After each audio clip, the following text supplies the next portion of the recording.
Hai, selamat malam. Terima kasih ya buat kalian yang sudah setia mendengarkan saya bercerita. Dan cerita kali ini berjudul Bali. Cerita ini ditulis oleh akun Twitter @bristory. Untuk kalian yang ingin membaca sendiri tweetnya, saya selalu cantumkan link cerita yang saya bawakan di kolom deskripsi. Silakan diklik dan kunjungi akun beliau. Tapi, buat yang mau dengerin ceritanya versi suara saya, kalian tinggal stay di channel ini dan selamat mendengarkan. Bali.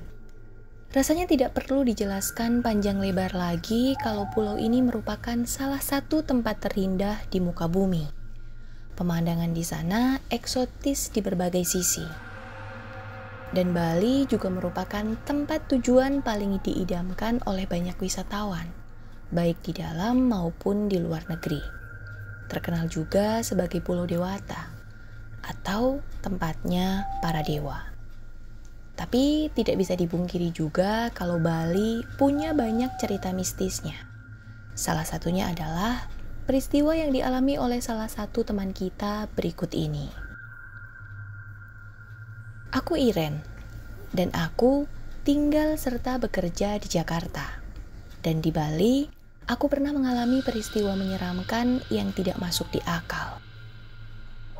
Pengalamanku ini berawal ketika aku bersama dua teman dekat berlibur ke Pulau Bali. Waktu itu, kami ke Bali tidak menggunakan pesawat, tapi kami memilih untuk mengendarai mobil. Road trip lah istilahnya. Aku, Bagus, dan Indah memang sudah merencanakan liburan ini sejak Januari. Jadi bisa dibilang sudah mantep banget lah rencananya. Dari hotel sampai tujuan wisata mana yang akan dikunjungi pun sudah ditentukan. Pokoknya kami benar-benar excited menantikan semuanya terlaksana. Ya sudah, akhirnya di bulan Juli tahun 2017 kami pun berlibur ke Bali. Dan walaupun waktu itu bukan pertama kalinya ke Bali, tapi tetap saja kami semangat dan penuh keceriaan. Karena kami sangat senang sebentar lagi akan menemui tempat wisata eksotis, pantai, gunung, dan lainnya yang ada di Bali. Perjalanan darat dari Jakarta yang memakan waktu cukup lama juga tidak membuat keceriaan kami luntur. Waktu itu hari Rabu. Sekitar jam 12 siang akhirnya kami sampai di Denpasar. Karena di situ juga lokasi hotel yang kami booking. Rasanya saat itu perasaan kami benar-benar senang. Karena akhirnya liburan ini terlaksana juga. Tentu saja sebagai wisatawan, dimanapun berada, kami akan selalu menghormati budaya dan orang-orangnya. Begitu juga saat di Bali ini. Apalagi, Bali terkenal sangat kental dengan budayanya dan punya karakter kedaerahan yang masih dipertahankan. Dan sebagai pendatang, kami tentu saja harus menghormatinya. Setibanya di Bali, yang kami cari pertama kali adalah makan siang. Dan tentu saja yang diincar adalah makanan khas setempat. Setelah makan, barulah kami menuju hotel untuk beristirahat sejenak. Dan hotel tempat kami menginap ini letaknya tidak di tengah kota, tapi bukan yang di luar Denpasar juga. Kami memang sengaja tidak mencari hotel mewah dan berbintang untuk menginap, tapi lebih memilih di tempat yang sederhana namun masih bagus dan juga layak. Toh nantinya kami akan lebih banyak di luar untuk jalan-jalan daripada berada di hotel. Jadi kami merasa tidak perlu bermewah-mewah. Tepat jam 2 siang kami pun sampai di hotel. Dan kondisi hotel ini persis seperti apa yang ada dalam bayangan kami. Hotelnya sendiri sangat menarik. Walaupun jauh dari kesan mewah, tapi bagus dan sangat Bali. Kamarnya berbentuk seperti pondok-pondok kecil yang berdiri terpisah satu sama lain, tapi letaknya masih berdekatan. Pokoknya, hotel ini tipikal bangunan-bangunan yang ada di Bali, yang kebanyakan memiliki patung-patung khas Bali yang diletakkan di banyak sudut, ukir-ukiran dan lukisan-lukisan juga. Pokoknya Bali banget lah, dan kami semakin senang melihat itu semua. Ditambah juga lingkungannya juga sangat asri. Banyak pohon rindang berdiri di dalam wilayah hotel yang cukup besar ini. Intinya, hotel ini walaupun tidak mewah tapi sangat nyaman, asri, dan juga indah. Di sisa hari pertama, kami habiskan untuk beristirahat. Tapi pada malam harinya, kami keluar untuk mencari makan dan tempat hangout. Barulah keesokan harinya, kami habiskan waktu seharian untuk berwisata, jalan-jalan ke tempat menarik yang menjadi incaran para wisatawan. Seperti yang sudah banyak kita tahu, kalau jalan-jalan di Bali ini, kita akan banyak menemui dan melihat semacam sesajen kecil yang diletakkan di depan toko atau bangunan lainnya. Dan biasanya, kalau tokonya itu terletak di pinggir jalan, sesajen itu akan ditaruh di atas trotoar. Sesajen ini disebut juga dengan canang, menggunakan wadah terbuat dari janur yang isinya biasanya adalah kembang rampe, bunga gumitir, pacak air, jepun, dan jajanan bungkus kecil. Nah, ketika sedang jalan-jalan ini, kami juga melihat banyak canang, apalagi di depan toko dan rumah makan, hampir pasti ada. Kala itu di siang menjelang sore, ketika baru saja selesai makan di daerah Sanur, kami berjalan kembali menuju kendaraan. Dan pada saat menuju mobil inilah terjadi sesuatu. Bagus yang selalu berjalan paling belakang secara tidak sengaja menendang canang yang berada di depan salah satu toko. Walhasil, canang itu terpental dan isinya berserakan semua. "Lo gimana sih, Gus? Berantakan semua tuh. Jalannya lihat-lihat dong," kata Indah ngomel saat melihat itu semua. "Aduh, gue gak sengaja, gak kelihatan," jawab Bagus. Ayo buruan beresin," kataku menimpali. Iya, jawab Bagus sambil berjongkok mengumpulkan lagi isi canang itu dan membereskannya. Tapi tidak lama, bapak pemilik toko yang mungkin sejak tadi sudah melihat kelakuan Bagus keluar menghampiri. "Sudah, gak usah, biarkan saja," ucap bapak itu ramah sambil tersenyum. "Aduh, maaf ya pak, saya gak sengaja," kata Bagus lagi. Lalu melanjutkan merapikan canang. Setelah selesai, sekali lagi kami meminta maaf kepada bapak pemilik toko, lalu kami pun melanjutkan perjalanan menuju mobil. "Lo ada-ada aja sih Gus, pakai nendang sesajen segala." Begitu kata Indah ketika kami sudah berada di dalam mobil, dan dia tidak bisa menahan tawa. Dibilang gua gak sengaja. Duh, semoga gak kenapa-napa ya. Gue takut nih, kata Bagus. "Ya emang bakalan ada apa deh? Gak akan ada apa-apa lah," ucapku. Walaupun jujur ada sedikit perasaan was-was, entah apa sebabnya. Sorenya kami melanjutkan menuju satu tempat wisata. Setelahnya kami akan mencari tempat makan malam di sekitar Denpasar. Singkat cerita, malam pun menjelang. Kami yang baru saja pulang dari tempat wisata di daerah utara agak kemalaman dalam perjalanan kembali ke Denpasar. Sekitar jam 9 malam kami masih di jalan. Karena itulah akhirnya kami memutuskan untuk makan malam di tengah perjalanan. Dan ini di luar rencana. Waktu itu kami berhenti di salah satu rumah makan khas Bali. Kira-kira masih 1 jam jaraknya dari Denpasar. Aduh, akhirnya nemu restoran juga. Lapar banget gue, ucap Bagus begitu kami turun dari mobil. Rumah makan ini tidak besar, tapi ya tidak kecil juga. Hanya ada satu bangunan ini yang berdiri padahal lahannya cukup luas. Dan bangunan ini sebagian besar komponennya terbuat dari bambu, jadi sangat artistik. Di halaman parkir ternyata hanya ada kendaraan kami, tidak ada kendaraan lain. Itu petanda kalau pengunjung di dalamnya juga kemungkinan kosong. Dan memang benar, ketika sudah berada di dalam, kami hanya melihat deretan meja dan kursi yang kosong. Tidak ada orang sama sekali. Dan anehnya, karyawan restoran ini juga tidak kelihatan, benar-benar kosong. Udahlah, duduk aja dulu, nanti juga datang mas mbaknya, ucapku kala itu. Dan akhirnya, kami pun duduk di salah satu meja yang lokasinya masih di dekat pintu. Dan benar apa yang kubilang tadi, Tidak berapa lama kemudian, ada mas-mas datang mendekat sambil tersenyum. "Selamat datang, silakan memilih menunya."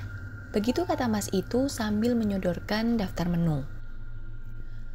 Kami yang memang sudah kelaparan sejak dalam perjalanan tadi pun langsung memesan makanan. Kemudian sambil menunggu makanan datang, kami kembali berbincang. Sepi amat ya resto ini. Apa karena udah malam ya? Tanyaku. Iya, kosong gini gak ada orang selain kita. Semoga enak makanannya, kata Bagus menimpali. Kata siapa kosong? Itu ada orang. Celetuk Indah tiba-tiba, dan sambil agak berbisik, raut wajahnya menunjuk ke arah belakang tempat dudukku dan Bagus. Tentu saja, aku dan Bagus langsung menoleh ke tempat di mana yang Indah maksud. Dan benar loh, ternyata ada orang lain. Ada yang sedang duduk sendirian di kursi yang letaknya nyaris di pojokan. Itu adalah tamu perempuan yang duduk seorang diri. Tapi di mejanya tidak kelihatan ada piring dan gelas kotor sisa makanan maupun minuman. Bersih mejanya. Dan dia ini duduk diam sambil seperti sedang membaca buku, karena wajahnya menunduk. Pakaian perempuan ini adalah baju terusan panjang berwarna putih corak. Aneh amat perempuan itu, sendirian. Makan enggak, minum enggak, kata Bagus berbisik pelan. Yang punya resto ini kali, kata Indah. Aku tidak menimpali apa-apa, karena aku malah sedang berpikir keras. Kenapa tiba-tiba perempuan itu ada di belakang? Padahal ketika kami datang tadi, jelas-jelas kami melihat tidak ada orang sama sekali. Tapi ya sudahlah. Sekitar 30 menit kemudian, makanan kami pun datang. Sambil menyantap makanan, sesekali aku melirik ke arah belakang. Dan perempuan itu masih ada, masih duduk di tempatnya. Bahkan sampai kami selesai makan pun tetap sama, dia masih ada dan masih sendirian.